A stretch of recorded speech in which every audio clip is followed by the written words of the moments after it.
Merci de votre fidélité à Radio Mayuri Campus avec nous, Nina Hiram, qui est à Montréal. Bonsoir Nina. Bonsoir, bonsoir. Comment allez-vous? Très bien, merci d'avoir accepté l'invitation de Radio Mayuri Campus. Alors, vous êtes une Guyanaise, puisque vous êtes née en Guyane jusqu'à l'âge de 13-14 ans, c'est ça? Vous avez vécu en Guyane? Oui, exactement. Donc, je suis née en Guyane, j'ai vécu en Guyane et à partir de mes 13 ans, ma mère a décidé d'aller vivre en métropole et voilà. Donc, je garde un très bon souvenir de mes années passées en Guyane.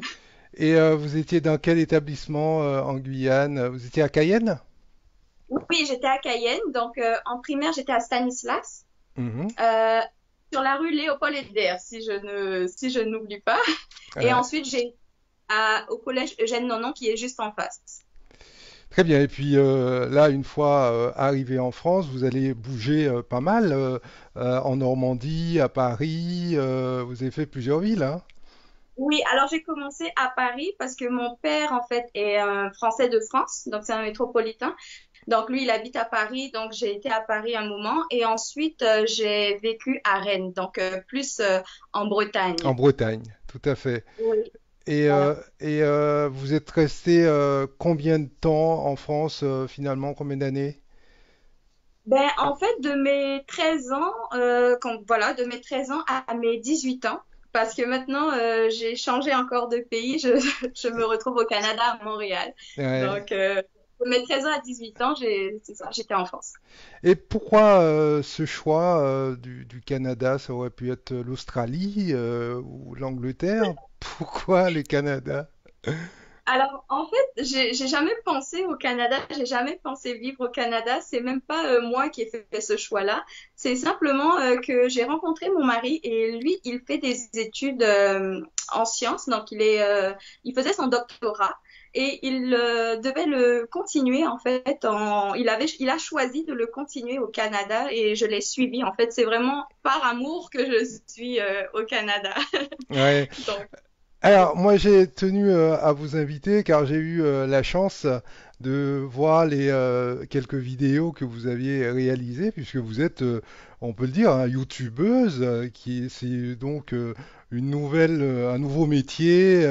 On a de plus en plus de jeunes, moins jeunes et de personnes d'un certain âge aussi qui se lancent dans des vidéos sur Internet. Et vous, vous en faites partie.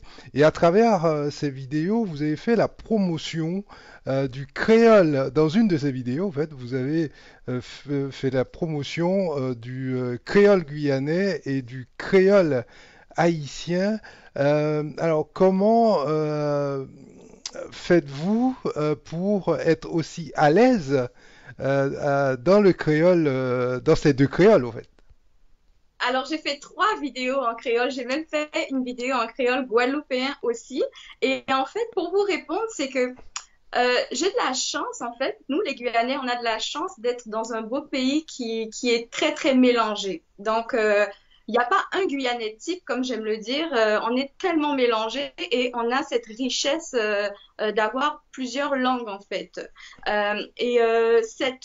Cet amour pour les langues, en fait, a débuté depuis la Guyane. Et j'ai toujours été curieuse, en fait, d'apprendre que ce soit le créole, mais aussi l'espagnol ou l'anglais, enfin, toutes les langues qu'on peut parler en Guyane, en fait.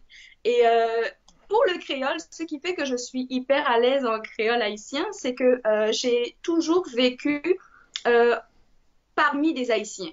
Ma mère a une belle-mère qui est haïtienne et j'ai passé énormément de temps chez elle. Elle m'a quasiment élevée comme une maman. Donc, j'étais avec ses enfants. J'ai pu voir la culture haïtienne, me baigner là-dedans.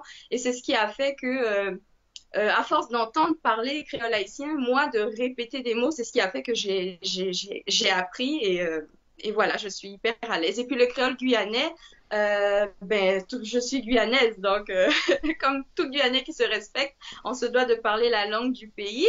Et pour le créole guadeloupéen, c'est mon mari. Donc mon mari est un Guadeloupéen.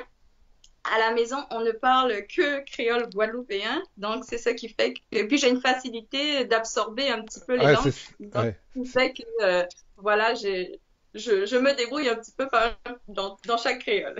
Ouais, c'est pas trop difficile de jongler entre le créole guyanais, le créole haïtien, le créole guadeloupéen, le français, bien évidemment, et peut-être l'anglais aussi, puisque vous êtes au Canada. Oui, c'est ça.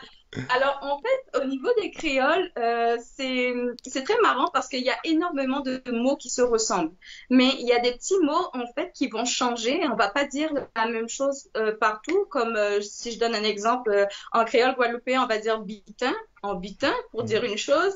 Et en créole haïtien, on va dire bagaille. Donc, voilà, c'est des petits mots qui changent, mais on est capable de se comprendre et c'est très facile, en fait, de jongler entre les créoles, finalement. Ouais. Alors, je vais vous demander un exercice peut-être pas très évident. C'est de nous traduire une phrase ou deux, la même phrase, bien évidemment, pour rendre la chose encore plus corsée en créole guyanais, créole guadeloupéen et créole guyanais Et créole haïtien, et créole euh, haïtien. exemple, qu'est-ce que je peux vous dire vite, vite, comme ça, allez, que je pourrais dire dans tous les... Euh, On peut en hum, profiter pour parler du confinement au Canada, comment ça s'était passé. Euh, alors, ben oui, oui, en fait, ici, comme partout ailleurs, en fait, on était vraiment confinés, on devait vraiment rester à la maison. on va, Mais c'était quand même pas strict qu'en France, hein. C'était parce qu'on n'avait pas à signer des attestations à chaque fois qu'on devait sortir, donc c'était quand même moins strict, mais on avait quand même euh, l'obligation, entre guillemets, de rester à la maison. et si on, Donc, et voilà, on va dire la même chose en créole oui, haïtien et créole pas vraiment guadeloupéen. mais je vais aller comme ça. Ouais, Par exemple, si je dis va chercher, je sais pas moi, va chercher cette chose pour moi, s'il te plaît. mm, J'ai pas vraiment réfléchi. Donc, en créole haïtien, je vais dire à chercher bagaille là pour moi, t'en prie, à chercher bagaille là pour moi, t'en prie. ouais, Euh, si je vais en créole guadeloupéen, ça va être euh, aïe chercher bitin là bas moi.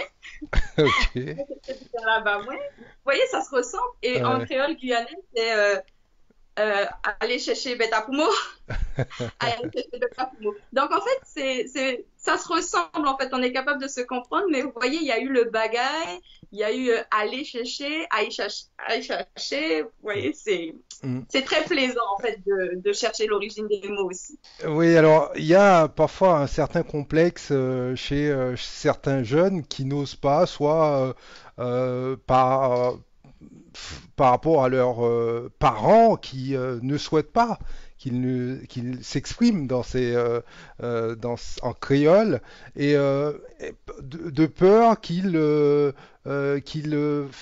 se mélangent un peu les pinceaux ou qu'ils aient du mal au fait à s'exprimer correctement en français. Est-ce que quelle est votre opinion, vous, par rapport à cela, vous qui maîtrisez autant de créole et qui vous exprimez malgré tout correctement dans la langue de Molière? Oui, c'est une très très bonne question d'ailleurs. En fait, il faut savoir que les enfants sont capables d'absorber plusieurs langues. D'ailleurs, très tôt à l'école, on va leur apprendre l'anglais, l'espagnol, le français, parfois même l'allemand. Donc, ils sont capables très tôt d'absorber plusieurs langues et de pratiquer plusieurs langues. Je trouve que c'est une richesse en fait d'apporter ce plus-là en fait à nos enfants.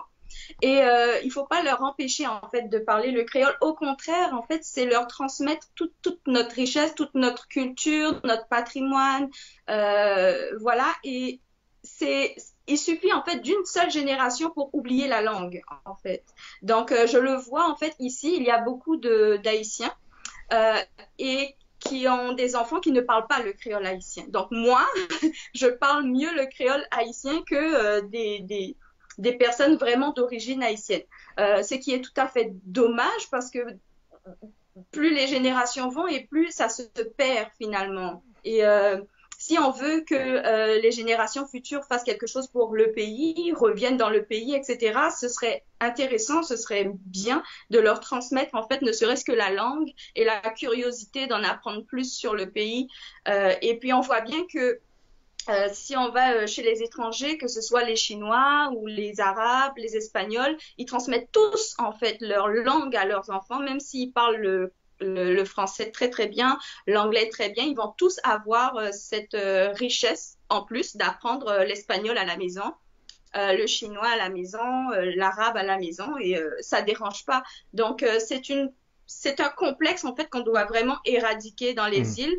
Euh, on doit être fier en fait de parler une langue, une langue en plus finalement. mm, mm. Ça s'écrit bien dans un CV créole.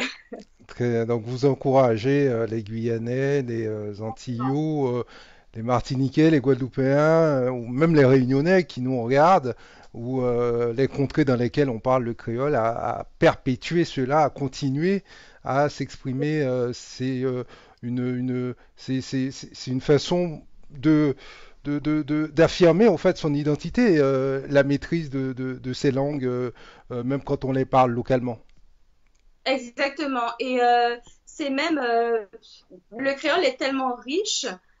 Il a aussi une histoire en fait qui est très importante en fait à expliquer à nos enfants, mais aussi aux autres. Donc quand on parle le créole, les gens vont souvent dire ah ça ressemble beaucoup au français. Eh ben justement c'est l'occasion de leur expliquer l'histoire en fait de nos îles, de la Guyane, comment le créole s'est créé. Oui c'est créé par rapport au français, mais dans quelles circonstances, dans quelles situations, tout ça en fait, ça permet en fait voilà, comment je dirais, de transmettre en fait l'histoire en fait Mm. de chez nous. Mm. Alors, on parlait en début d'entretien que vous étiez youtubeuse. Quel type de message cherchez-vous au fait à véhiculer à travers ces vidéos que vous réalisez, que vous diffusez sur YouTube? Alors, au tout départ, quand j'ai commencé YouTube, c'était vraiment pour aider les gens à prendre mieux soin de leur peau, parce que c'est mon métier à la base. Donc, je suis diplômée en soins d'esthétique. Et donc, toutes les personnes qui avaient des problématiques de peau, c'est ça, je voulais répondre à leurs besoins. Et finalement, j'ai voulu élargir un petit peu, voilà, partager un petit peu plus de mes passions.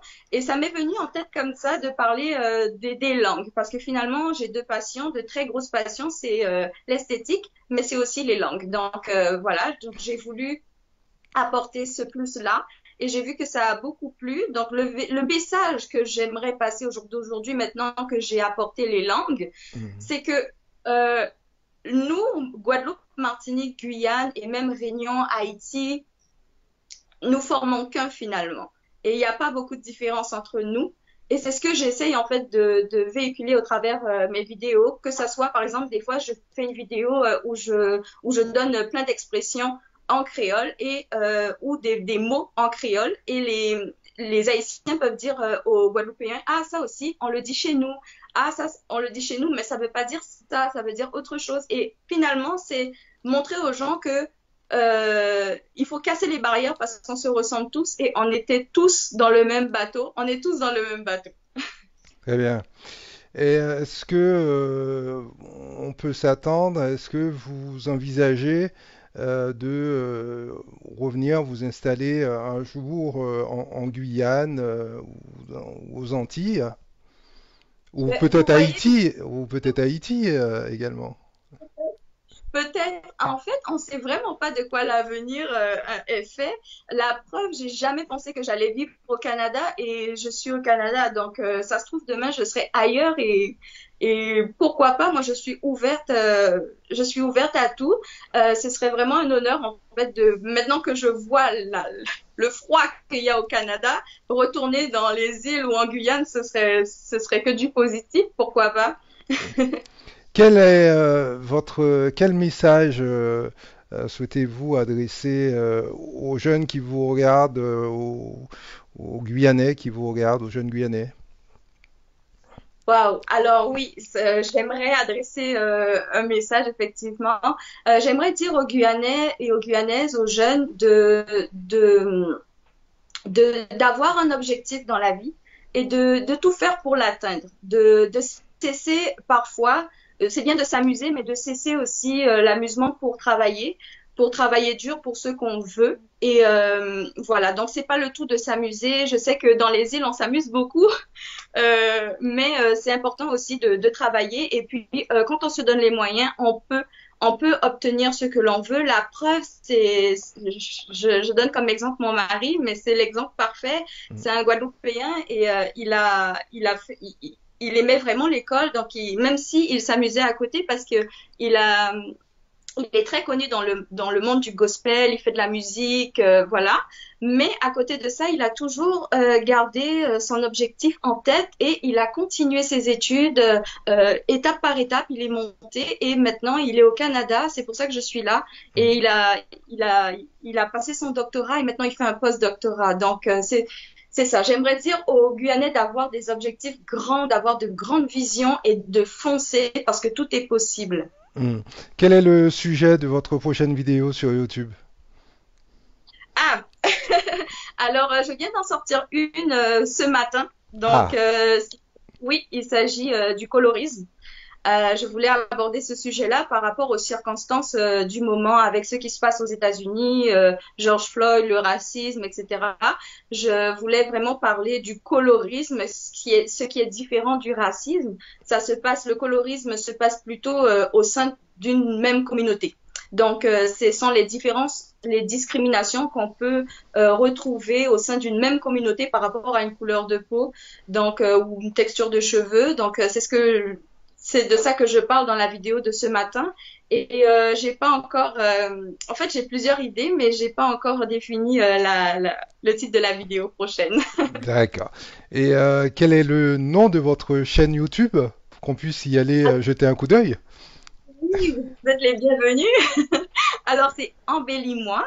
Donc, E-M-B-E, 2-L-I-S, trait d'union M-U-A-H. Donc, MUA, c'est pour ceux qui connaissent un petit peu le monde du maquillage. Donc, c'est Makeup Artist. Et le H, c'était pour Iram, mon nom de famille. Très bien. Bah, écoutez, on était ravis de vous avoir avec nous sur Radio Mayuri Campus, Nina Hiram, et merci de nous avoir fait partager votre vécu, vos études, vos différents parcours. Bonne continuation pour la suite et à bientôt. Merci beaucoup pour l'invitation. Ça m'a fait énormément plaisir. Au revoir. Au revoir.